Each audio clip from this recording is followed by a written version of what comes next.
pinakatas niya, tasan pa. Kakit talaga yun.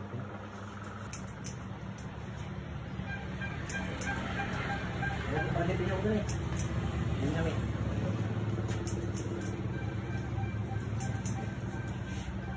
Gupit.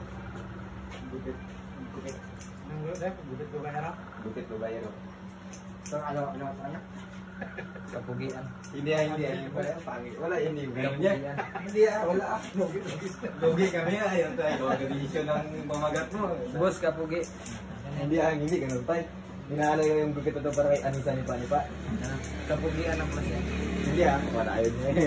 Ano na? Ano? PUV para sa GF ko. Yeah!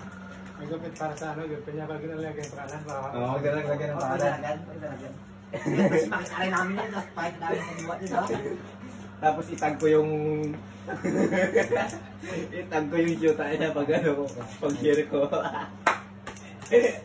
Paldo. Wala kayo ba tayo itag ko rin si Barbie? Pangalan. Ay, sapon wala. Mag-react na lang yung yung chicks mo yun. No? Tawa na ka pa yung bago ko. Dapat, ay sayang kung may dalam-dalam mo itong mutay. Isama na natin ito na. Like siya makita yung gupit mo ba? Double income na.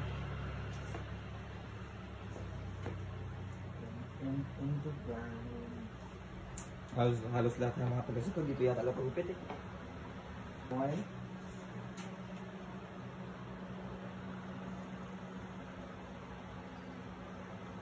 Wala yung pamagat yan. Gaya-gaya. Yung may-ari talaga nila. Ano?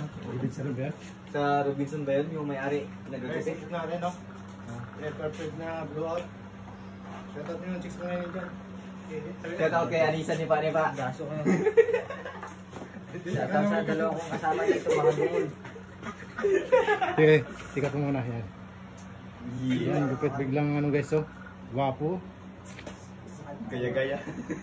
Perfect blowout. Harap pa dyan. Shoutout sa chicks mo dyan. Shout out sa chicks ni Aldrin. Yung ba? Si Anisa.